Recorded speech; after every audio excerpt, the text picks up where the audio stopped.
কিন্তু মা, এখান থেকে তোমরা চলে গেলে বাবা কি করবে? নতুন শহরে নতুন বাড়ি, খরচ এসব নিয়েও তো খরচা সামলাতে পারবে না বাবা। খরচের কথা তোর চিন্তা করতে হবে না, তোর জন্য আমি আছি। তুই তো এত ভালো নম্বর পেয়েছিস, তোর জন্য তো সরকারি কলেজে চান্স পাওয়ার কোনো ব্যাপারই না বল। আমরা হিসাব করে দেখেছি, হোস্টেলে থাকলে তুই খেতে পারবি কিনা, ঠিকমতো ওরা কি খেতে দিবে কে জানে। তার উপর ঠিকমতো না খেলে তো হবে না। যদি তুই এখান থেকে যাস রোজ, তাও খরচ যেমন কম হবে না, তেমনি রোজ রোজ জানি করেও তোর শরীর অসুস্থ হয়ে যাবে মা। তার চেয়ে সব দিকে ভেবে চিন্তে আমি আর তোর বাবা এই সিদ্ধান্ত নিয়েছি, আমরা ঢাকাতে যাব। সেখানে সব ব্যবস্থা হয়ে গেছে। তোর বাবার বন্ধু আছে, ওনার পুরনো একটা বাড়ি আছে, সেটা ভাড়া দেয়। আমরা কথা বলে একটু কম খরচে মানিয়ে নিব, বেশ থাকার চিন্তা চলে গেল। আর খাওয়া, তোর বাবা এমনি টুকটাক কাজ করবে, সাথে আমি তো আছি। আর না হলে যে টাকা হয়েছে জায়গা জমি আমার গয়না বেচে, সেটা দিয়ে আরামসে কয়েক বছর কেটে যাবে। ততদিনে তো তুই বড় হয়ে যাবি, আমাদের দেখবি না? সুপ্রভা মায়ের কথা শুনে কি বলবে নিজেও বুঝতে পারছে না। আমি তোমাদের দেখবো না তো কে দেখবে? হ্যাঁ, আমিও আর তোর বিয়ের ভূত শুরু করব না মা। আমাদের একটাই সন্তান, তোকে কষ্টে থাকতে দিব না। তাই যা সিদ্ধান্ত নিয়েছি সেটাই হবে। এতে তোর কষ্টও করা লাগবে না, আবার আমাদের চোখের সামনে থাকবি। তুই মন দিয়ে পড়বি, যাতে লোকে বলতে পারে তোর বাবা রিক্সা চালিয়েও সৎ পথে মেয়েকে কত বড় করেছে। তখন গর্বে আমাদের মাথাটা কতখানি চওড়া হয়ে যাবে বলতো। মায়ের কথা শুনে সুপ্রভা আর দ্বিমত করলো না। করবে কি করে, যেখানে সে দেখতে পাচ্ছে তার বাবা মার দুচোখ ভরা স্বপ্ন রয়েছে, তাকে নিয়ে সেই স্বপ্ন ভাঙবে কি করে? তার উপর জায়গা জমি বিক্রি করে দিয়ে সব টাকা পয়সাও জোগাড় করে ফেলেছে। সুপ্রভা, তুই দেরি করিস না, আমরা এই কয়দিনের ভেতরে চলে যাব, কেমন? সুপ্রভা মাথা নাড়িয়ে হ্যাঁ বলল। বাবা মা সুপ্রভার রুম ছেড়ে চলে যেতেই সুপ্রভা পড়ল চিন্তায়। নতুন শহর, নতুন মানুষ, সবই হবে, কিন্তু তার পুরনো মানুষগুলো, তাদের যে আর পাবে না সুপ্রভা। অনিলের সঙ্গে তার কিছু হবার নয়, সেটা সে নিজেও জানে। তবুও মনকে বুঝ দিবে কি করে? মন খারাপ নিয়ে কেটে গেল সেই দিন পুরোটা। পরের দিন বিকেলে সুপ্রভা সেই পার্কে বসে আছে, রূপন্তীকেও ডেকেছে, সবটা খুলে বলেছে। সবটা শুনে রূপন্তী থম মেরে বসে আছে, কোনো কিছু না বলে। রূপন্তীর এরকম বসে থাকা সুপ্রভার হজম হচ্ছে না, যেন ঝড় আসার পূর্বাভাস। কিরে রূপা, চুপ করে আছিস রে? রূপন্তীর কথা শুনে সুপ্রভারও বেশ খারাপ লাগছে, কিন্তু কিছু করবার নেই। মানুষের ইচ্ছে না থাকলেও কত কি করতে হয়, সবই পরিস্থিতির শিকার। আর সুপ্রভারও সেই জায়গায় দাঁড়িয়ে আছে। কিছু করার নেই রে রূপা, আমাকে নিয়ে আমার বাবা মায়ের অনেক স্বপ্ন। এই কলেজে পড়ে থাকলে কিছু হবে না, আমাকে শহরে যেতে হবে, আরো ভালো কলেজে ভর্তি হতে হবে। এত কষ্ট করে ওনারা আমাকে বড় করেছেন, আমাকে নিয়ে দেখার স্বপ্ন তো আমাকে পূরণ করতে হবে। বল, তুই বরং দোয়া করিস আমার জন্য। এটা আঙ্কেল আন্টির স্বপ্ন না হয়ে অন্য কিছু হলে আমি তোকে কখনো যেতে দিতাম না, জাপটে ধরে রাখতাম, কিন্তু কিছু করবার নাই। আমার দোয়া সবসময় তোর সাথে থাকবে। যোগাযোগ করিস কিন্তু, হ্যাঁ? আমার মায়ের তো বাটন ফোন, আমি সেটুকু দিয়েই যোগাযোগ করবো না। তোর সাথে যোগাযোগ না করলে আমি ঠিক থাকবো? পাগল হয়ে যাব না? কথাগুলো বলার সময় সুপ্রভার গলা ধরে আসছিল। ছোটবেলার সঙ্গী, সবচেয়ে প্রিয় বন্ধুকে ছেড়ে যাবার কষ্টও যে কম না, কিন্তু কাঁদলো না, তাতে যে রূপা আরো ভেঙে পড়বে। আচ্ছা, তুই মন দিয়ে পড়াশোনা করিস, আমি তো আছি। যখনই বেশি মন খারাপ হবে আমি চলে যাব তোর কাছে। কিন্তু অনিল ভাইয়া, ওনার কি হবে? অনিলের কথা শুনতেই সুপ্রভার বলা বন্ধ হয়ে গেল। মনের ভিতর আর এক অনুভূতি বয়ে গেল যেন। উনি কে? উনি তো জানেনও না যে আমি চলে যাব। খবরদার রূপা, তুই যদি ওনাকে কিছু বলেছিস তাহলে আমি তোর সাথেও যোগাযোগ রাখবো না, বলে দিলাম। ঠিকানাও দিব না। তুই কি সেটা চাস? না না, আমি এটা চাই না, কিছুতেই না। আমি বলবো না কিছু, কিন্তু মানুষটা যে তোকে বড় বেশি ভালোবাসে সুপ্রভা। ভালোবাসা বাস্তবতার কাছে তুচ্ছ। সেদিন ওনার বাবা এসে রাস্তায় আমার বাবাকে বলে গেছেন ওনার ছেলের কাছে যাতে আমি না যাই। জানিস সেদিন আমার বাবা আমাকে না বকে উল্টো বুঝিয়েছিলেন তেলে আর জলে মিশে না কখনো, তেমনি আমার সাথেও ওনার যাবে না। বদনাম রটবে, লোকে বলবে আমরা লোভী। এসব কিছুই চায় না আমার বাবা। তিনি চান আমি ওনার স্বপ্ন পূরণ করি, মানুষের মতন মানুষ হই, যাতে আমাকে নিয়ে গর্ব করতে পারে। ওনাদের সেই স্বপ্ন আমি ভেঙে দিতে পারি না কিছুতেই। যে ভালোবাসা আমার বাবা মার জন্য অসম্মান অপমান বয়ে আনে, সে ভালোবাসা দরকার নেই আমার। রূপন্তী আর কিছু বলল না সুপ্রভাকে। দুই বান্ধবী মিলে কিছুক্ষণ গল্প করে যে যার মতন বাড়িতে ফিরে যায়। অনিল রুম অন্ধকার করে শুয়ে আছে। এভাবেই শুয়ে বসে দিন পার করে সে। কিছুতেই যেন মন লাগছে না, মনে আছে অশান্তি। একটাই কারণ, সুপ্রভার সঙ্গে দূরত্ব।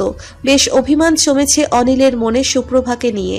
সে বারবার সুপ্রভার কাছে যায় সমস্ত অভিমান ভুলে, আর সুপ্রভা তাকে কঠিন কথা শুনিয়ে দেয় কেবল। এবার আর অনিলের অভিমান গলল না, বরং আরো দৃঢ় হয়েছে। সেজন্যই সুপ্রভার কথা অনুযায়ী আর যায়নি সুপ্রভার সামনে। বহুদিন পর জুনায়েদে অনিলের রুমে এসে অনিলকে টেনে তুলল। সুপ্রভার রেজাল্ট জানিস তুই? হ্যাঁ, GPA 5 পেয়েছে ও। জানবো না কেন?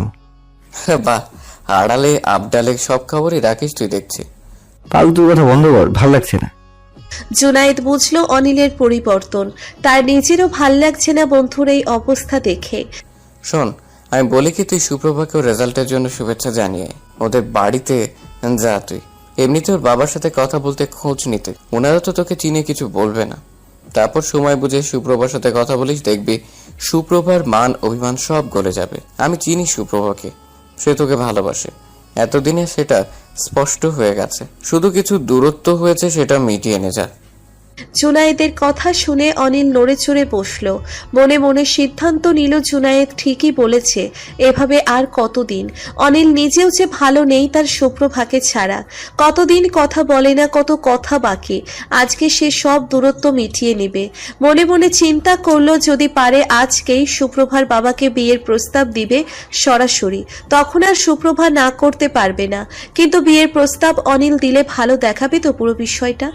না, আপাতত সেসব ভাবনা বন্ধ করে শার্টটা গায়ে ভালো মতন চড়িয়ে নিয়ে বেরিয়ে পড়ল শুভ্রবাদের বাড়ির উদ্দেশ্যে। বিষণ্ণ মন নিয়ে সুপ্রভা দাঁড়িয়ে আছে বাড়ির সামনে।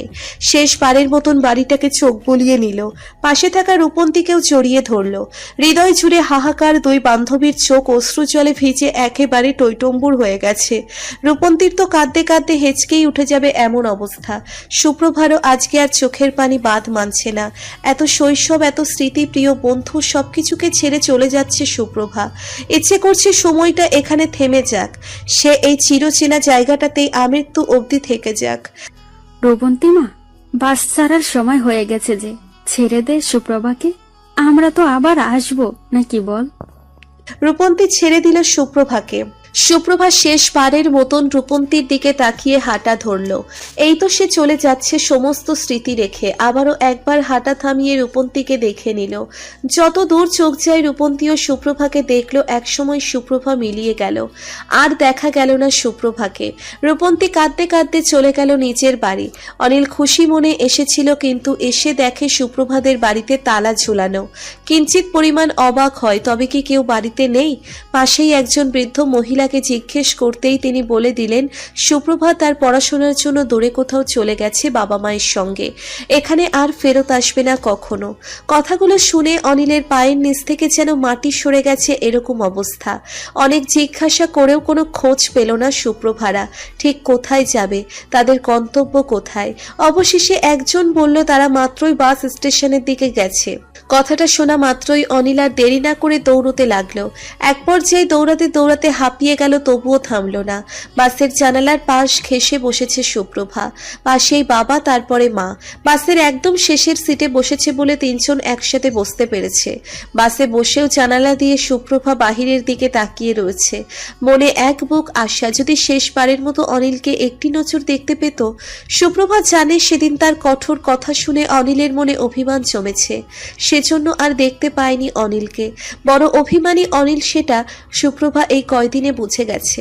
সুপ্রভার ইচ্ছে হলো চিৎকার করে বলতে, আমি আপনাকে শেষবারের মতন একটা নজর দেখতে চাই, কিন্তু বলতে পারল না।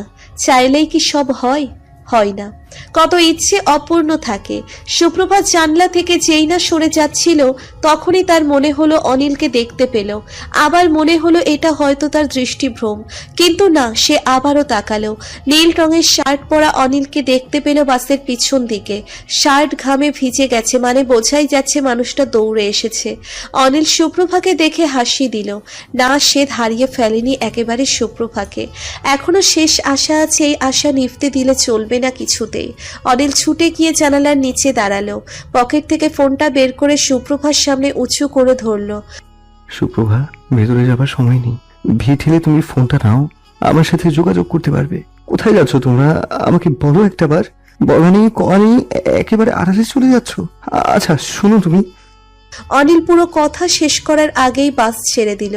সুপ্রভার আর ফোনটা নিতে পারল না। অনিলের হাত থেকে ফোনটা পড়ে গেল। সব আশা নিরাশা হয়ে গেল যেন। তবুও আশা ছাড়ল না অনিল। পাশেই একটা মোটরসাইকেল যাচ্ছিল। অনিল হাত দিয়ে তাকে থামতে বলল, উদ্দেশ্য সেই বাসের পিছু করে সুপ্রভা অব্দি পৌঁছবে। কিন্তু মোটরসাইকেল আরোহী থামলো না। সে নিজের মতন করে নিজের গন্তব্যে চলে গেল। অনিল সেই বাসটার দিকে তাকিয়ে দেখল সে দূরে চলে গেছে।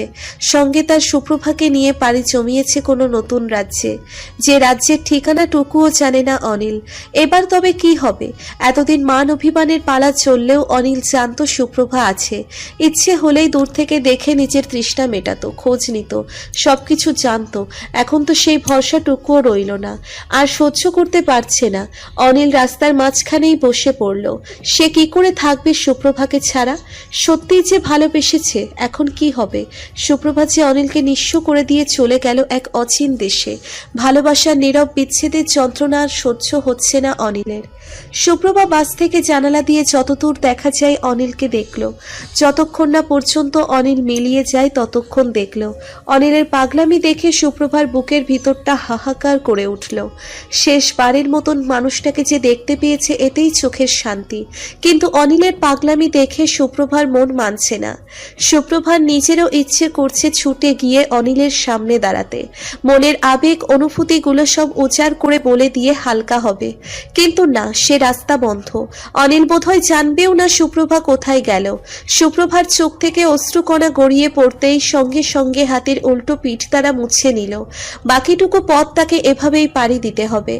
মনে কেবল বলে উঠছে সুপ্রভার, ইচ্ছে থাকা সত্ত্বেও অনিচ্ছায় বন্দী, মনে প্রেম থাকলেও বিচ্ছেদের সাথে সন্ধি। বাস্তবতার কাছে এরকম হাজারো সুপ্রভা আর অনিলের ভালোবাসার বিচ্ছেদ হয় এই শহরে। এটা নতুন না। সেই বিচ্ছেদে সুপ্রভা না হয় নিজেরও নাম লেখালো গোপনে, অদৃশ্যভাবে। কেউ জানলেও না তার মনের বিচ্ছেদের কথা। এই বিচ্ছেদ তার ভালোবাসার যে ভালোবাসা প্রকাশ করবার আগেই সমাপ্তি ঘটল তার হৃদয়ে। কথায় আছে, বিপদেই প্রকৃত বন্ধু চেনা যায়। অনিলের বেলাতেও ঠিক তাই হলো। জুনায়েদ অনিলের খোঁজ করতে করতে বাস স্টেশনে এসে পৌঁছলো। দেখলো অনিল রাস্তায় বসে আছে। সাথে সাথে জুনায়েদ অনিলকে উঠে দাঁড় করালো। কি হলো অনিল? এভাবে রাস্তায় কেউ পাগলের মতন বসে থাকে নাকি? কি করছিস কি তুই? মাথা কি পুরো গেছে? অনিল হাসতে হাসতে জবাব দেয়, আমার আর রইল কই? আমার মন মস্তিষ্ক তো সুপ্রভা নিয়ে আমাকে পাগল করেই চলে গেছে। বলে আবারও হাসতে লাগলো। জুনায়েদ কিছু বুঝলো না, অনিলকে শুধালো, কি হয়েছে আমাকে খুলে বল। তোকে পাঠালাম সমস্ত মান অভিমান শেষ করতে, আর তুই কি করেছিস? সুপ্রভা আমাকে ছেড়ে চলে গেছে। মানে সুপ্রভা এই এলাকা ছেড়ে বাবা মায়ের সাথে কোথাও একটা চলে গেছে। আমি এসেছিলাম জানিস, দেখলাম বাস চলে যাচ্ছে আমার সুপ্রভাকে সাথে করে। আমাকে নিল না সুপ্রভা। এই শহরে আমাকে একা রেখে চলে গেল সুপ্রভা। পাগলের মতন কথাগুলো বলছে আর হাসছে অনিল। জুনায়েদ বুঝলো মানুষ যেমন অধিক শোকে পাথর হয়ে যায়, অনিলের বেলাতেও ঠিক তেমনি হয়েছে। সমস্ত মান অভিমান ভাঙাতে এসেছিল, আর হয়ে গেল বিচ্ছেদ। তাও এই ভালোবাসা শুরু হবার আগেই বিচ্ছেদ হয়ে গেছে। এ যে এক তীব্র যন্ত্রণা, সেটা জুনায়েদ বেশ ভালো করেই বুঝতে পারছে। এখন জুনায়েদ অনিলকে যত যাই করে বুঝ দিক না কেন, অনিল কিছু শুনবার মতন কোনো পরিস্থিতিতে নেই। জুনায়েদ আর দেরি না করে অনিলকে কোনো মতে ধরে বাড়িতে পৌঁছে দিয়ে রূপন্তীর খোঁজ করতে লাগলো। রূপন্তী সুপ্রভার সবচেয়ে কাছের মানুষ। আর কেউ না জানুক, রূপন্তী নিশ্চয়ই সব জানে। সে রূপন্তীর থেকে সব জানবে। সেই উদ্দেশ্য নিয়েই রূপন্তীর খোঁজে বেরিয়ে পড়ল জুনায়েদ। নতুন বাড়ি, নতুন রূপ, সবকিছু নতুনত্বের ভিড়েও সুপ্রভা পুরনো জিনিসগুলোকে মিস করছে খুব করে। এখনো চোখে ভাসছে অনিলের করা পাগলামোগুলো। মন খারাপ নিয়েই নতুন রুমের বারান্দায় বসে রইল অগোছালো ভাবে। নতুন রুম, কোনো কিছুই গোছানো হয়নি। সুপ্রভার বাবা মা সব গোছগাছ করছে, সুপ্রভার তাতে একটুও সাহায্য করবার ইচ্ছে নেই। আনমনে বারান্দায় বসে বাইরের স্বচ্ছ আকাশ দেখছে বসে বসে। মন থেকে যেন কিছুক্ষণ আগের স্মৃতি কিছুতেই মুছতে পারছে না। একবারে মন মস্তিষ্ক সবখানে গেঁথে আছে। তুমি বলতে পারবে না সুপ্রভা ঠিক কোথায় গেছে রিপন্তি? ঠান্ডা মস্তিষ্কে রূপন্তীকে পরপর প্রশ্ন করেই যাচ্ছে জুনায়েদ। একটু আগেই জুনায়েদ রূপন্তীকে ডেকে এনে প্রশ্ন করতে থাকে সবটা জানার জন্য। রূপন্তী নিরুত্তর, সে কি বলবে, কিছুই যে বলার নাই। আমাকে সুপ্রভা বলে যায়নি কিছু, আমি কি করে বলবো বলুন? সুপ্রভা, তোমার বেস্ট ফ্রেন্ড আর সে তোমাকে কিছু বলে যায়নি, এটা বিশ্বাস করতে বলছো আমাকে? রূপন্তী, হ্যাঁ বিশ্বাস করতে বলছি, কারণ এটাই সত্যি। কত করলাম সুপ্রভার অনিলকে এক করতে, অথচ পারলাম না। সুপ্রভার বিয়ে অবধি ভাঙলাম, তাও কিছুতেই কিছু হলো না। জুনায়েদের কথা শুনে রূপন্তী বেশ নড়ে চড়ে উঠল। বিয়ে ভাঙা মানে?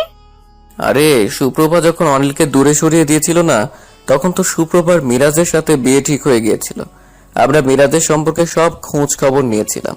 ও আমার বন্ধুর বোনকেও বিরক্ত করত, মানে যার সাথেও দেখা করাবার জন্য গণপিটুনি খেলো। ওটা পুরোটাই আমাদের পরিকল্পনা ছিল, আর সেই পরিকল্পনাতে আমরা সফলও হয়েছিলাম। সবই ঠিকঠাক ছিল, তবু আজকে কি থেকে কি হয়ে গেল। রূপন্তী অবাক হয়ে যায় জুনায়েদের কথা শুনে।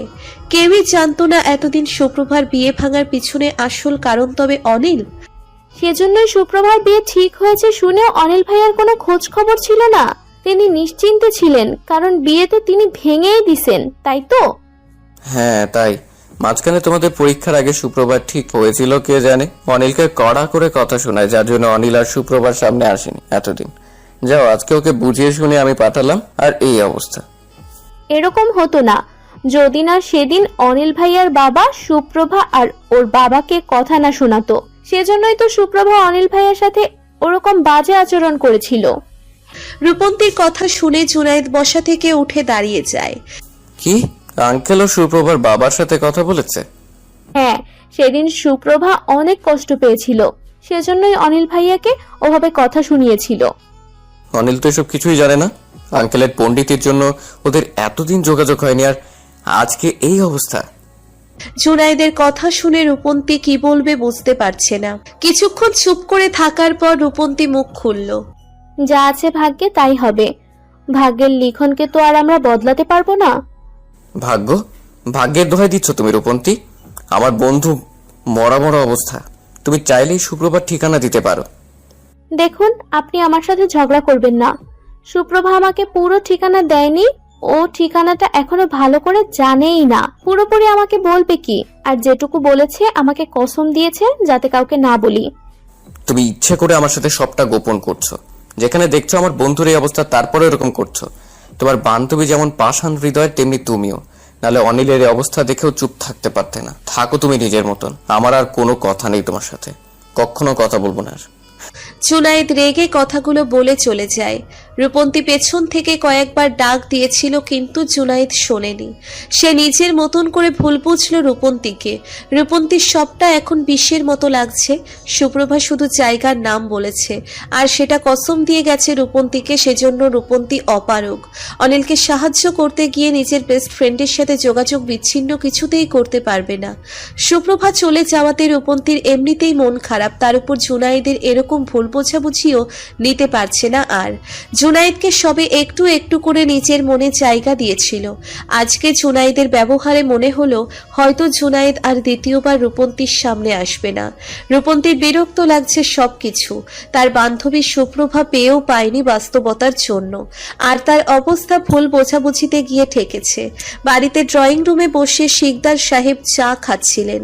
রাত 1টা বেজে গেছে, অথচ ছেলের ফেরার নাম নেই এখনো। সুনেরা বেগমকে তিনি নিজেই রুমে পাঠিয়ে দিয়েছেন। গিয়েছেন। ছেলেটা কখনো এত রাত করে বাড়ি ফেরেনি, আজকে কেন এত রাত করছে বুঝতে পারছে না। তার উপর ফোনটাও বন্ধ করে রেখেছে। শিকদার সাহেবের আজকে অনিলকে নিয়ে চিন্তা একটু বেশিই হচ্ছে। অনিল অন্য সব ছেলেদের মতন না, কোনো বদ অভ্যেসও নেই তার। ছোট থেকে বাবা মায়ের কথা সব মেনে চলেছে, বলা যায় একটা ভালো ছেলে হবার সব পারফেক্ট গুণ অনিলের মধ্যে আছে। পড়ালেখাতেও ভালো, এই তো এখন অনার্স 3য় বর্ষে পড়ছে, কিন্তু দিন দিন পড়াশোনার অবনতিই হচ্ছে কেবল। শিকদার সাহেব ছেলেকে আগের মতন হাসি খুশি প্রাণবন্ত করে তুলবে কি করে সেটা নিজেও ভেবে কুল পাচ্ছেন না। দরজা খোলার শব্দে শিকদার সাহেব উঠে দাঁড়ালেন। অবশেষে তার অপেক্ষার অবসান বুঝি হলো শেষমেশ। অনিল ভিতরে আসছে, অথচ অনিলের গা থেকে কেমন বিচ্ছিরি সিগারেটের গন্ধ বের হচ্ছে। শিকদার সাহেব ছেলের কাছে গিয়ে দাঁড়ালেন। চিনে উঠতে পারছে না সেই ছেলেকে। কিছু বলতে যাচ্ছিলেন, ঠিক তখনই অনিল বলে উঠল, আমাকে আর কিচ্ছু বলবে না তুমি। ছোট থেকে তুমি তোমার স্ট্যাটাস, কাজ, ক্ষমতা সব নিয়েই বড়াই করেছো। আমাকে তেমন সময় দাওনি কখনো, আমার সাথে বসে দুটো কথা অব্দি বলনি। অথচ সেই তুমি আমার বড়বেলায় এসে তোমার ইচ্ছেকে জোর করে চাপিয়ে দিতে চাইছো। হয়তো সফলও হয়ে গেছো, কারণ সুপ্রভারা তো চলে গেছে এখান থেকে। আজকে তোমার আনন্দের দিন আর আমার বিষাদের দিন। আমার বিষাদ যে আমি কি রকম করে থাকবো সেটা আমার ব্যাপার। আজকে থেকে তুমি আমার কোনো ব্যাপারে নাক গলাবে না। তুমি নামমাত্রই বাবা, আমার কখনো সত্যিকারের অর্থে বাবা হয়ে উঠতে পারোনি। তুমি আমার এমন বাবা যার সাথে মন খুলে কখনো কথা বলতে পারিনি, বুঝার চেষ্টা করোনি নিজের সন্তানকে। এরকম বাবা তুমি। একদমে কথাগুলো বলে সিঁড়ি বেয়ে নিজের রুমে চলে গেল অনিল। শিকদার সাহেব অবাক দৃষ্টিতে ছেলের যাবার পানে তাকিয়ে আছে। এ তো সেই চেনা অনিল নয়। এত বদল ঘটল ছেলের? সত্যি কি সে নিজের ছেলের দুঃখের কারণ হয়ে উঠল? প্রশ্নগুলো কেবল ঘুরপাক খাচ্ছে। কিছুক্ষণ আগে থাকা স্বচ্ছ নীল আকাশ মুহূর্তের ভিতরেই কালো মেঘের ভিড়ে ঢেকে গেল। পুরো আকাশ জুড়ে কালো মেঘেদের আনাগোনা চলছে কেবল, যেন এই মুহূর্তের ভিতরেই আকাশ কাঁপিয়ে ঝুম বৃষ্টি শুরু হবে। চারিদিকে শীতল ঠান্ডা বাতাস। মাথা উঁচু করে দাঁড়িয়ে থাকা শক্ত নারিকেল গাছটাও বাতাসের রেগে দুলে উঠছে বারংবার। কিছু শুকনো গাছের পাতা এসে মাটিতে আছড়ে পড়েছে, পা দিলেই কড়মড় করে আওয়াজ হবে। রক্তিম বর্ণের কৃষ্ণচূড়া গাছের নিচে একটা টেবিলে বসে আছে এক সুদর্শন পুরুষ। গাল ভর্তি খোঁচা খোঁচা দাড়ি, চোখে চশমা আর এলোমেলো চুল। শার্টের হাতার বোতামও লাগায়নি ভালো করে। দেখতে বেশ অগোছালোই লাগলেও যেন এভাবেই তাকে সুন্দর লাগছে। এবার বসা থেকে উঠে দাঁড়ালো। ঠান্ডা শীতল বাতাস গায়ে জড়িয়ে নিল দুই হাত মেলে। প্রকৃতির ঠান্ডা বাতাস সর্বাঙ্গ জুড়িয়ে দিয়েছে। বেশ অনেক বছর আগে এই কৃষ্ণচূড়া গাছের নিচে দাঁড়িয়ে থাকতে দেখেছিল এক শ্যাম সুন্দরীকে। সেদিন থেকেই অবচেতন মনে কেবল তারই কল্পনা জল্পনা ছিল। সেই শ্যাম সুন্দরীকে নিয়ে কত শত অনুভূতি উকি দিত মনের কোঠরে, সেই সব অনুভূতি প্রকাশ করা হয়নি। সেই সুদর্শন যুবক তার শ্যাম সুন্দরীকে কখনো ভালো করে নিজের অনুভূতি প্রকাশ করার সুযোগই পায়নি, হয়তো আর পাবেও না। এই কৃষ্ণচূড়া গাছের নিচে এসে বসলে পুরনো স্মৃতি ভেতরে নাড়া দেয়। মনে পড়ে যায় সেই শ্যাম সুন্দরীর জন্য কত শত ঘন্টা দাঁড়িয়ে থাকতো। হয়তো মানুষ মারা যায়, কিন্তু তার স্মৃতি মরে না। সেটা তারার মতন উজ্জ্বল হয়ে চলতে থাকে মানুষের মস্তিষ্কে। যখনই স্মরণে আসে মনে একরাশ বিষাদ ছুঁয়ে যায় কেবল। এই এত শত স্মৃতি সব মনে পড়ে যায় মুহূর্তের মধ্যেই এই কৃষ্ণচূড়া গাছের জন্য। সেই স্মৃতিচারণ করতেই গাছের নিচে এক টেবিলে বসেছিল সুদর্শন পুরুষ। পুরনো স্মৃতি ভুলতে চেয়েও পারছে না। স্মৃতি যে ভোলার নয়, ইচ্ছে করে ভোলা যাবে কি করে? হ্যাঁ, দীর্ঘ 7টা বছর কিছু স্মৃতি নিয়েই বেঁচে আছে সে। স্মৃতিচারণ করতে করতেই বৃষ্টির পানির ফোঁটা গায়ে পড়ল বেঞ্চে বসা সুদর্শন যুবকটির। তৎক্ষণাৎ কাল বিলম্ব না করে দ্রুত গতিতে সেই জায়গা থেকে প্রস্থান নিয়ে একটা দোকানে গিয়ে ঢুকলো বৃষ্টি থেকে বাঁচতে। ডাইনিং টেবিলে মোমেনা বেগম খাবারের প্লেট নিয়ে বসে আছেন। কখন মেয়েটা আসবেন আর দুটো খাবেন, খেয়ে দিয়ে তো আবার বেরোবে, ফিরবে তো সেই বেলা গড়িয়ে যাবার পর। মেয়েটার শরীর যেন স্থির নয়, ছুটে চলেছে অবিরত, তাকে ছুটতেই হবে, বিশ্রাম নিয়েও বারণ যেন।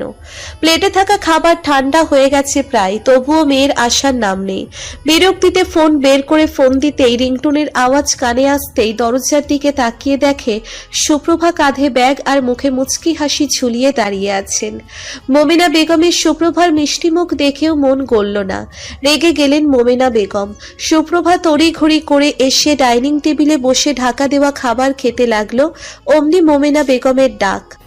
খেতে বসেছো কেন তুমি? তোমাকে কে খেতে বলেছে? তুমি যাও দৌড়াদৌড়ি করো।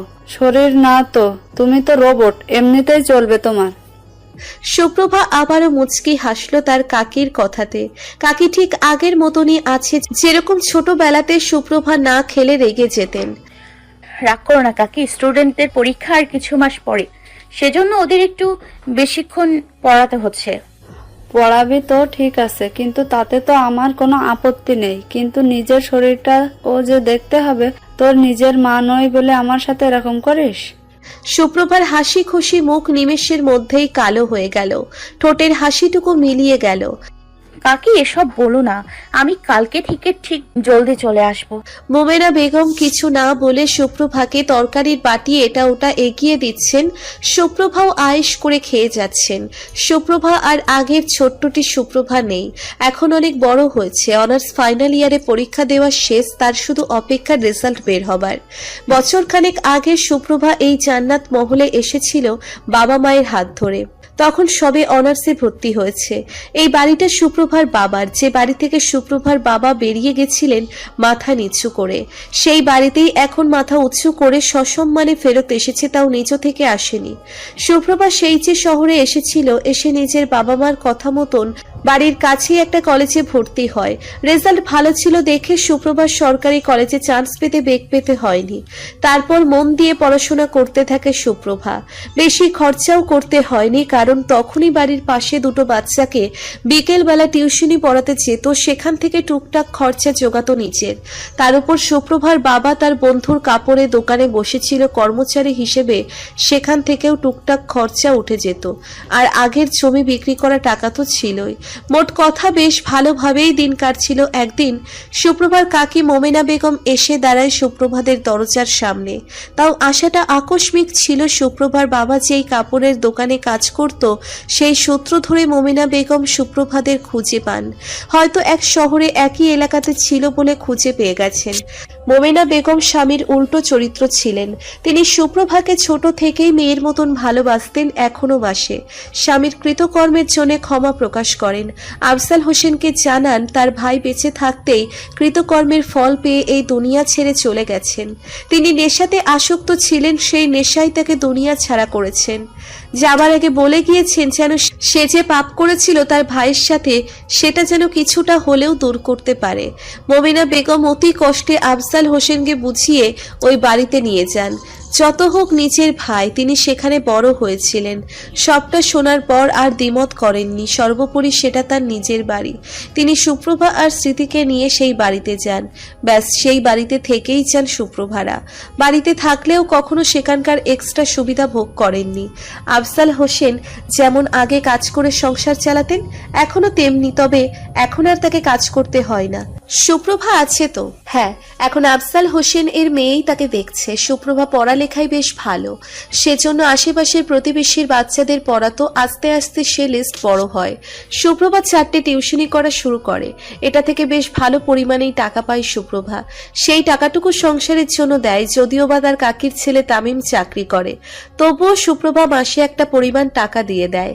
বোঝা হয়ে থাকতে চায় না সে। আবার সময়ের ফাঁকে ফাঁকে হ্যান্ড পেইন্টিং এর কাজেও মাকে সাহায্য করে, সেখান থেকেও অর্থ আসে। সম্প্রতি একটা কোচিং সেন্টারেও ক্লাস করাচ্ছে। সবাইকে নিয়ে সুখে শান্তিতে দিন পেরিয়ে যাচ্ছে বেশ ভালো করেই। মোমেনা বেগমের খুব শখ ছিল মেয়ের, সেই মেয়ের অভাব সুপ্রভাকে দিয়ে পূরণ করছে। শুধু অতীতের কিছু স্মৃতি পড়ে আছে সুপ্রভার, যা বারবার স্মৃতির পাতায় ভেসে ওঠে। খাওয়া শেষ করে সুপ্রভা নিজের মায়ের রুমে যায়। বাবা এই সকাল সময়টাতে হাঁটতে বের হয়, আর তার মা হ্যান্ড পেইন্টিং নিয়ে ব্যস্ত। সুপ্রভা পিছনে থেকে গিয়ে চাপটে ধরে মাকে। এখন মনে পড়লো মায়ের কথা। খেয়েছিস তো মা? হ্যাঁ মা, খেয়েছি। তুমি এই সকাল সকালেই কাজ নিয়ে বসে পড়েছো? সাহারা খাতুন মেয়ের কথাই হাসলো।